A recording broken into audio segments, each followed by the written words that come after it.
Hello दोस्तों, आज का टॉपिक है हमारा stable angina, unstable angina end variant angina, जिसका दूसरा नाम होता है प्रिंजमेटल एंजाइना।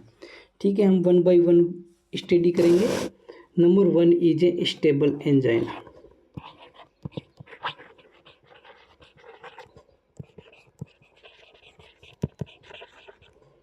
स्टेबल एंजाइना क्या होता है?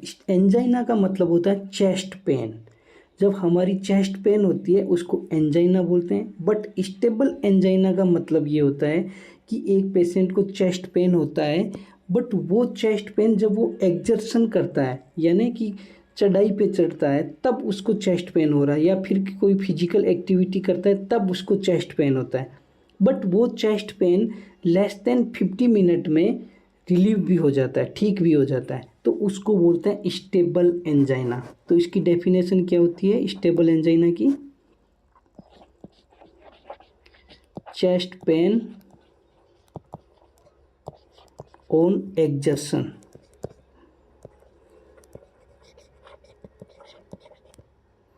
बट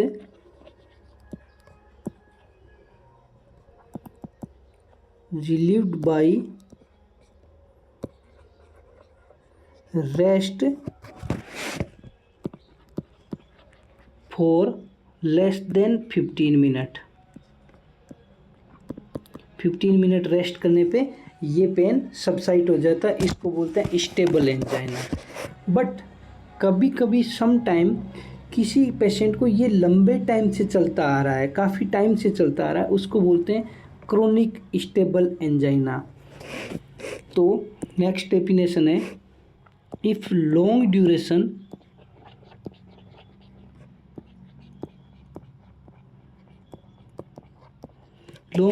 से ये पेन है तो उसको बोलते हैं क्रोनिक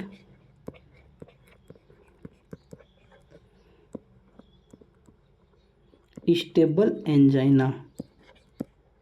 ठीक है, अब इन पेशेंट को हम डायग्नोस कैसे करते हैं? इन पेशेंट को हम डायग्नोस्टिक पार्ट में हम क्या यूज़ करते हैं? डायग्नोस्टिक पार्ट में हम यूज़ करते हैं TMT, ट्रेडमिल टेस्ट। ठीक है, ट्रेडमिल टेस्ट में हम एक प्रोटोकॉल यूज़ करते हैं। उस प्रोटोकॉल का नाम क्या होता है? उस प्रोटोकॉल का नाम होता है Bruce protocol. Bruce protocol. Bruce protocol में हम क्या देखते हैं पेशेंट में? पेशेंट को हम ट्रेडमिल टेस्ट में पेशेंट को हम ट्रेडमिल के ऊपर दौड़ाते हैं, रनिंग करवाते हैं, और पेशेंट की हम चेक करते हैं मैक्सिमम हार्ट रेट कितनी जाती है, मैक्सिमम हार्ट रेट कितनी है। ठीक है, तो अब पेशेंट की मैक्सिमम हार्ट रेट चेक करने के लिए हमें क्या करना होता है कि 200 माइनस पेशेंट की कितनी एज है वो हमें माइनस करनी होती है। पेशेंट की एज ऑफ पेशेंट। ठीक है, इसको बोलते हैं Bruce protocol. But TMT contra indicate कहाँ पे होता है? ट्रेडमिल टेस्ट कॉन्ट्रा इंडिकेट किन कंडीशन में ट्रेडमिल टेस्ट कॉन्ट्रा इंडिकेट होता है? TMT is contra indicate.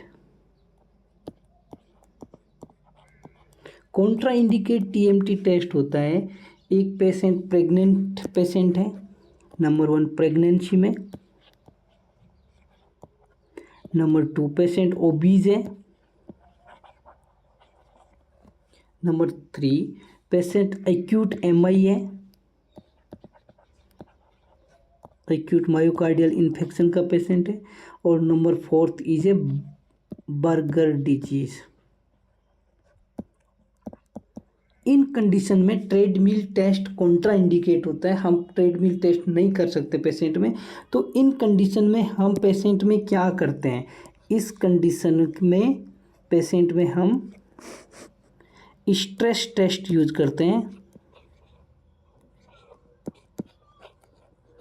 Stress test में हम पेशेंट को IV डोब्यूटामिन का इंजेक्शन लगाते हैं, IV डोब्यूटामिन का इंजेक्शन लगाते हैं,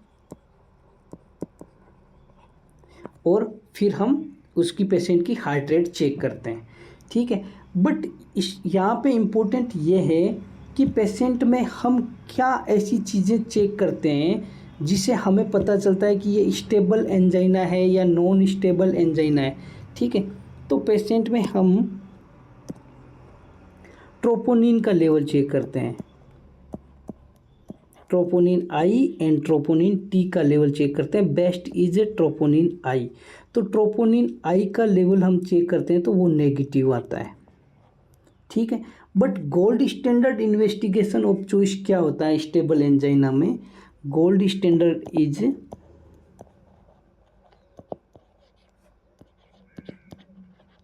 गोल्ड स्टैंडर्ड होता है angiography, coronary angiography.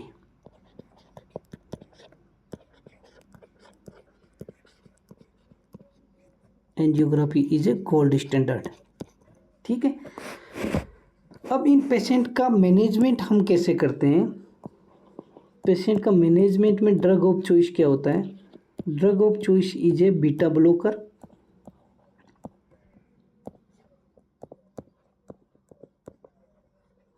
Beta blocker में मोस्ट कॉमन हम ड्रग यूज करते हैं वो होती है मेटोप्रोलोल।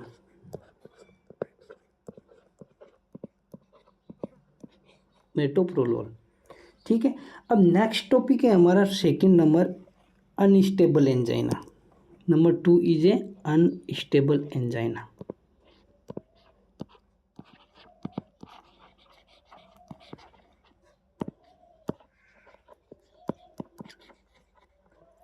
अनस्टेबल एंजाइना क्या होता है? पेशेंट को वही सेम चेस्ट पेन होता है, बट पेशेंट को जो चेस्ट पेन हो रहा है वो रेस्ट पे भी ठीक नहीं होता है मोर देन 15 मिनट तक, तो उसको बोलते हैं अनस्टेबल एंजाइना। तो इसकी डेफिनेशन क्या होती है? Chest pain on exertion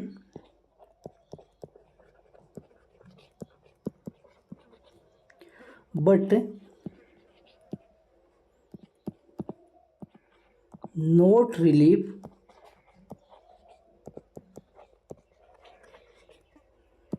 by rest for more than 15 minutes।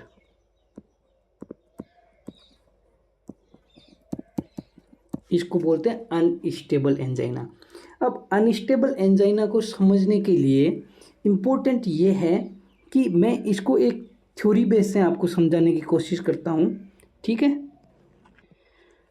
मेरे पास 3 पेशेंट आते हैं, ये सेम हिस्ट्री लेके 3 पेशेंट आते हैं, तो अब मुझे डिफ्रेंशिएट करना है कि पेशेंट को अनस्टेबल एंजाइना है या पेशेंट को नॉन एसटी एलिवेशन एमआई है या फिर पेशेंट को एसटी एलिवेशन एमआई है। ठीक है, तो ये हिस्ट्री लेके पेशेंट आता है, तो नंबर 1 पेशेंट जो है, नंबर 1 जो पेशेंट है उसका हम ईसीजी करेंगे। ईसीजी उसकी नॉर्मल आती है फर्स्ट पेशेंट की, तो मैंने ट्रोपोनिन का लेवल चेक करवाया और ट्रोपोनिन का लेवल भी इस पेशेंट में नॉर्मल आता है। नंबर 2 पेशेंट जिसका मैंने ईसीजी करवाया, ईसीजी में क्या आता है? एसटी डिप्रेशन आता है। क्या आता है? एसटी डिप्रेशन आता है। तब मैंने ट्रोपोनिन का लेवल चेक करवाया, ट्रोपोनिन का लेवल इसमें प्रेजेंट मिलता है मुझे कि ट्रोपोनिन इसका हाई है। ठीक है, नंबर 3 पेशेंट जिसका मैंने ईसीजी करवाया, तो उसका एसटी एलिवेशन आता है, तो मैंने ट्रोपोनिन का लेवल चेक करवाया, वहाँ पे ट्रोपोनिन का लेवल भी प्रेजेंट दिखता है। तो अब हमारा डायग्नोस अलग अलग डायग्नोस बनता है इन 3 पेशेंट में। ठीक है, नंबर 1 जो पेशेंट था जिसमें ईसीजी नॉर्मल है और ट्रोपोनिन भी नॉर्मल है, तो ये पेशेंट है अनस्टेबल एंजाइना का, यूए, अनस्टेबल एंजाइना का। बट जो सेकंड पेशेंट है जिसमें एसटी डिप्रेशन है बट ट्रोपोनिन का लेवल प्रेजेंट है, वो राइज है, तो ये पेशेंट हमारा होगा नॉन एसटी एलिवेशन एमआई का। ठीक है। और नंबर थर्ड जो पेशेंट है हमारा, जिसमें ईसीजी में एसटी एलिवेशन दिखा और ट्रोपोनिन की वैल्यू भी राइज दिखी, तो ये हमारा पेशेंट है एसटी एलिवेशन एमआई का, एसटी एलिवेशन एमआई का पेशेंट है, ठीक है। अब इनको हम अलग अलग तरीके से ट्रीट करते हैं इन पेशेंट को। तो नंबर 1 जो पेशेंट है अनस्टेबल एंजाइना और नॉन एसटी एलिवेशन एमआई का जो पेशेंट होता है, उनको हम ट्रीट कैसे करते हैं, इनका मैनेजमेंट पार्ट क्या है। इनका मैनेजमेंट पार्ट है नंबर 1 याद रखना, ए बी और सी। ए4 होगा एबिक्सिमेब, B4 होगा, पेशेंट को हम क्या देंगे, बीटा ब्लॉकर। और C4 क्या हो गया, सॉरी C4 नहीं है, ये E4 है, सॉरी ABE, E4 हो गया एनोक्सापेरिन, जो कि लो मोलिकुलर वेट हेपरिन होता है, जो कि लो मोलिकुलर वेट हेपरिन होता है, ठीक है। और इनके साथ में प्लस हम क्या ऐड करेंगे, प्लस हम ऐड करेंगे मोना।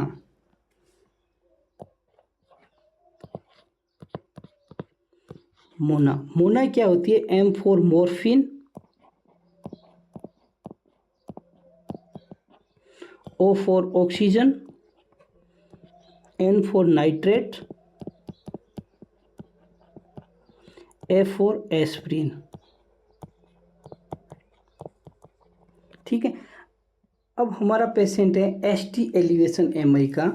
एसटी एलिवेशन एमआई के पेशेंट का हम मैनेजमेंट कैसे करेंगे, इस पेशेंट का मैनेजमेंट पार्ट क्या है, इसमें हम पेशेंट को मोना देंगे, प्लस पेशेंट में पीसीआई करेंगे, ठीक है। नेक्स्ट एंड थर्ड पार्ट है हमारा, वो है variant angina. Number 3 is a variant angina.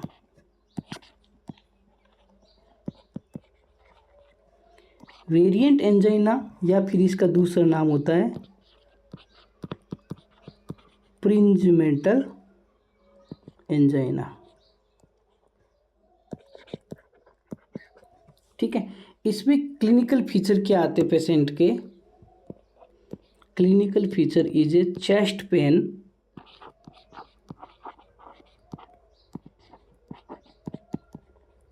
Chest pain होता है एट रेस्ट पर, पेशेंट रेस्ट कर रहा होता है तब चेस्ट पेन होता है।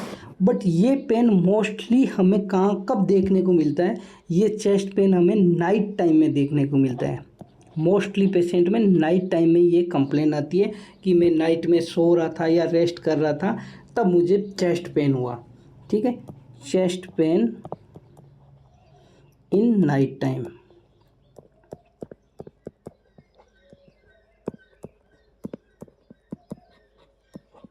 ठीक है।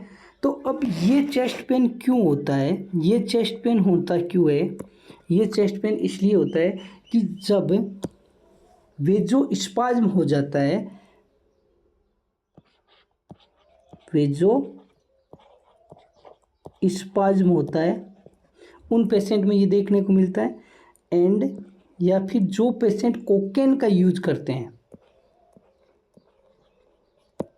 कोकेन यूजर जो पेशेंट होते हैं यूज करते हैं, उन पेशेंट में ये चेस्ट पेन देखने को मिलता है, इसको बोलते हैं वेरिएंट एंजाइना। अब इन पेशेंट में हम क्या करेंगे, सबसे पहले हम इन पेशेंट की ईसीजी करवाते हैं। ईसीजी में हमें क्या देखने को मिलता है, ईसीजी में हमें एसटी एलिवेशन देखने को मिलता है, ठीक है। तो मैंने ट्रोपोनिन का लेवल चेक करवाया, तो ट्रोपोनिन का लेवल इन पेशेंट में नॉर्मल आता है, ठीक है। तो हमारा डायग्नोस क्या बनता है, वेरिएंट एंजाइना और प्रिंजमेटल एंजाइना। अब पेशेंट का मैनेजमेंट पार्ट कैसे करते हैं, पेशेंट का हम मैनेजमेंट करते हैं, वो करते हैं वेजो डायलेटर देते हैं, पेशेंट को क्या देते हैं, वेजो डायलेटर, ठीक है। वेजोडाइलेटर कौन सी ड्रग होती है? वो होती है नाइट्रेट्स। ठीक है, ये था हमारा स्टेबल एंजाइना, अनस्टेबल एंजाइना और वेरिएंट एंजाइना। ठीक है, और अनस्टेबल एंजाइना को हम डिफ्रेंशिएट करते हैं एसटी एलिवेशन एमआई से और नॉन एसटी एलिवेशन एमआई से। ठीक है, थैंक यू गाइज, ये बहुत इंपॉर्टेंट टॉपिक है नीट पीजी एंड एफएमजी के लिए। Thank you, bye bye.